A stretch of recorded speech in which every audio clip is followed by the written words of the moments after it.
Around 4,000 to 5,000 years back, Ayurveda mentioned that happiness of human relies on health of the gut. On a similar note, around 2,500 years back, Hippocrates also mentioned that all diseases of humans begin in the gut. They really wanted to make us understand that all major organ systems of the body, like the cardiovascular system, immune system, nervous system, are heavily affected by the health of our gut. In this video, we are trying to explain the answers of questions like, what is gut health? Why is it so important to us? How can we identify whether our gut system is healthy? And what are the ways to make it healthy? Hello friends, and welcome to your YouTube channel, My Expert Doctor. I am Dr. Shalini Singh Salunke, your consultant physician. So let's start. What is gut health? Before understanding this, you must understand what is gut. The gut is digestive tract from mouth to large intestine. So what is gut microbiome? The collection of bacteria, protozoa, fungi, and viruses residing in harmony in our gut is gut microbiome. I'll give you certain very important facts and data. In human body, total number of cells are around 30 trillion human cells. And total number of microorganisms residing in human body is around 100 trillion. That means 3 times of what human cells are in number. That means we have more of microbiome than human. If you want to collectively weigh these microbiomes, it will weigh around 2 kg. It's almost like fingerprints. That is, each individual has specific flora or diversity of microbiome. There are around more than 5,000 species of this microbiomes, which constitute total 100 trillions of organisms. And each has very specific requirement of food or nutrients. Now let's see why gut health is so important to us. The first, we all know, proper digestion and absorption of food and nutrients. Second important thing is the immune cells in the gut, along with this gut microbiome, regulate the immune system, which is about 70% of the total immune system. Now let me explain you a bit in detail. Now the human beings, the intestine of the human beings are lined internally by these microorganisms. These microorganisms help in identifying the self and foreign cells by tagging them. Whenever a particular food particle, whenever you are eating food, the microorganisms from outside are also entering into your system. These are the foreign particles or foreign organisms or foreign cells. So your gut microbiome help to identify these foreign cells with the self cells. Hence, will reduce the risk of infection as well as autoimmunity and allergy, which happens because of the overactivation of immune system when the immune system starts targeting their own self cells. Next is, they compete, these gut microbiome compete for food and space with the pathogenic or foreign cells or microbiomes. So they do not allow them to grow or outnumber them. Third is, they act as a physical and chemical barrier. They make the system of the gut acidic so that these organisms, foreign particles, will die the moment they will enter into the system. Next is, they present these pathogenic organisms or foreign cells to the immune cells and help in the destruction of these foreign cells. So as you see, these microorganisms are actually interacting with the immune cells found in the gut to prevent us from getting infected and also from the overactivation and harmful actions of immune system towards our own self. So these are actually very important to us. Now next is brain-gut axis maintenance. There are certain researchers which have proved that significant amount of interaction happens between the nervous system and the gut. The gut has its different enteric nervous system which interact with the central nervous system, that is the brain.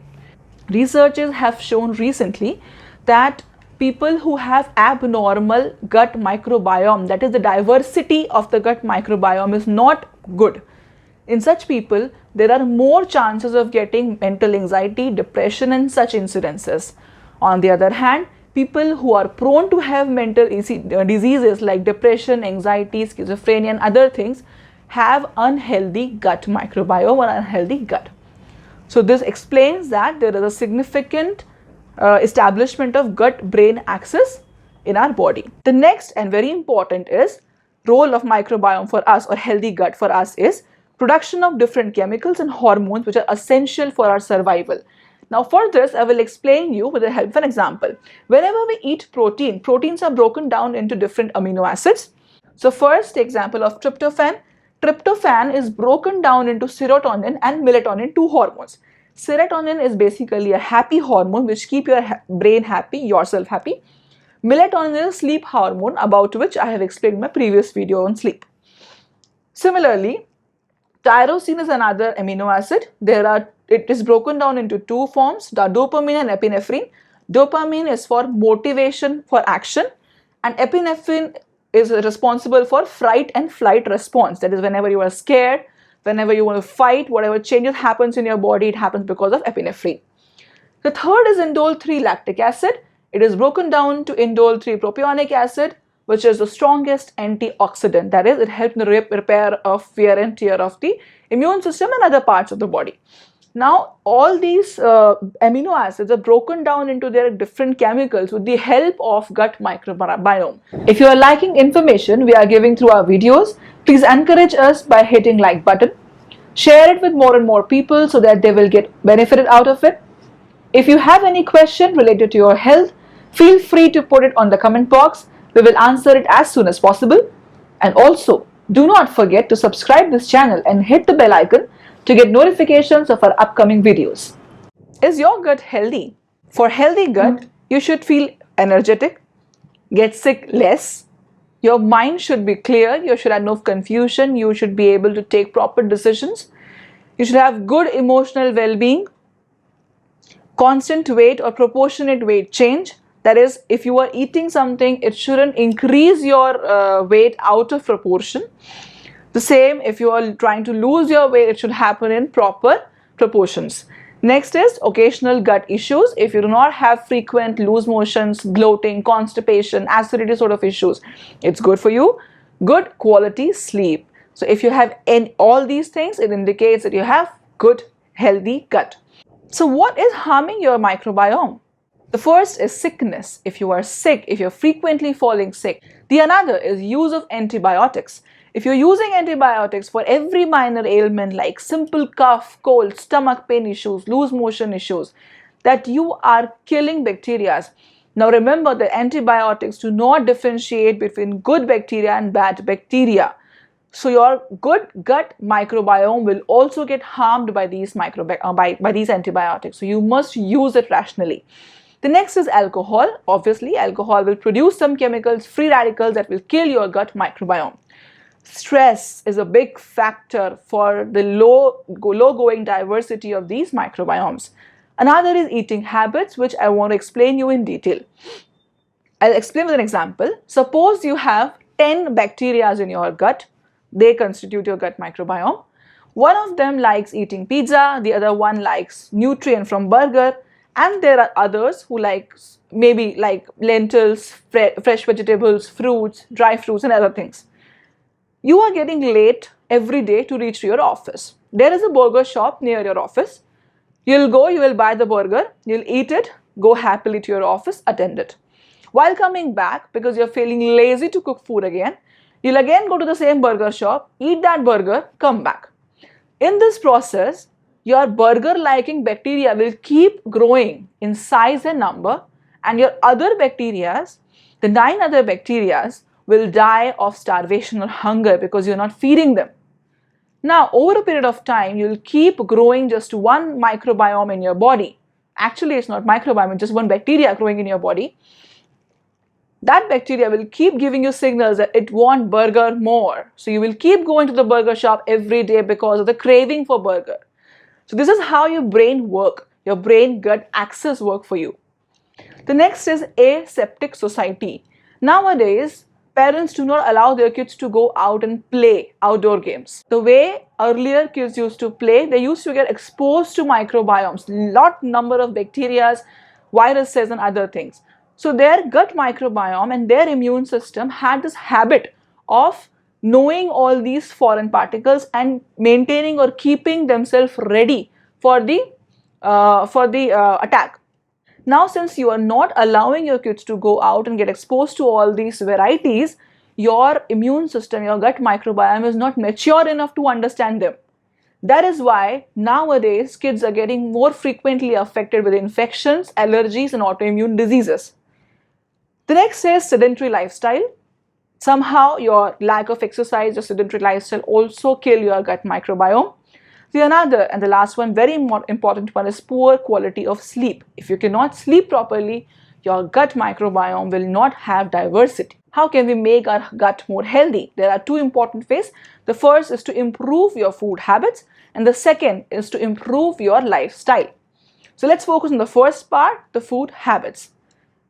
You have to include variety of foods into your meals like whole grains, lentils, pulses, vegetables, fruits, nuts, whatever you can add. Next is avoid eating frequent food or frequently outside, because outside food can increase the number of harmful bacteria into your body, which you don't want, obviously. Then you don't have to overeat. Every time whenever you are eating, make sure that you are not filling your stomach up to the brim. Another thing is excess or binge sweet eating should be avoided. If you will keep doing that, one particular amount type of bacteria will keep growing. Next is you avoid artificial sweeteners. These are chemicals which are harmful for your gut microbiome. Do not consume it in excess or in any quantity. Low fat food should also be avoided, because low fat food will increase your craving for food. You will overeat, you will frequently eat, which will again harm your microbiomes. Next is probiotics and prebiotics should be consumed. What are prebiotics and probiotics? I'll explain in some time. Drink adequate amount of water, at least 10 to 12 glasses of water per day. You can also increase it up to 15 glasses. If you want, you can add lime and salt and sugar to it, a bit of sugar to it, to maintain your electrolyte balance. The next is improving your lifestyle. How can you do that? First, the good quality sleep. What are the 20 tips to quality sleep? I have already explained in my previous video. If you have not seen, the link is given in the description box below. Please go and watch it today. It's very important to keep your gut microbiome healthy.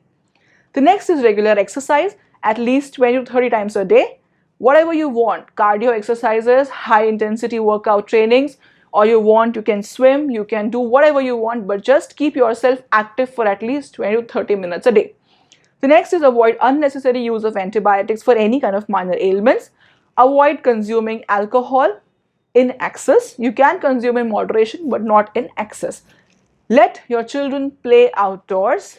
Do not keep yourself so hygienic that your gut microbiome, your immune system will not get exposure to any kind of foreign particles or bacteria or viruses, and their maturity will not be there. The next thing, relaxation therapy or meditation every day, that will help you to reduce your stress and will have some positive effect on your gut microbiome, your health of the gut. Now let's see what is prebiotic and probiotics. You must have heard about it a lot of times. Prebiotics are basically the source of food for your gut microbiome. These are the carbs which are not digested in your body, like inulin and other polysaccharides. The best example of these is banana, which is rich in inulin. The other examples are garlic, onion, asparagus, whole grains, tomatoes, and breast milk. You can consume them. This will help to increase the gut microbiome. The next is probiotics. Probiotics are directly live good bacteria in yeast which are consumed as food particles. For example, yogurt, pickles, fermented foods like idli, dhokla, dosa, kanji, aged cheese, and bitter chocolates. Now, the concept of pickle is you use seasonal fruits or vegetables, soak them in some oil and mix it with salt and other mixtures, and let it set in a jar for almost 2 months, 3 months, 4 months, sometimes a year, 2 years. So the longer they are in the particular jar, the more fermentation occurs in these jars in pickles, and they make good sources of probiotics. So if you are consuming it every day in small quantity, it will keep adding the variety of good bacteria to your gut, which will be good for you.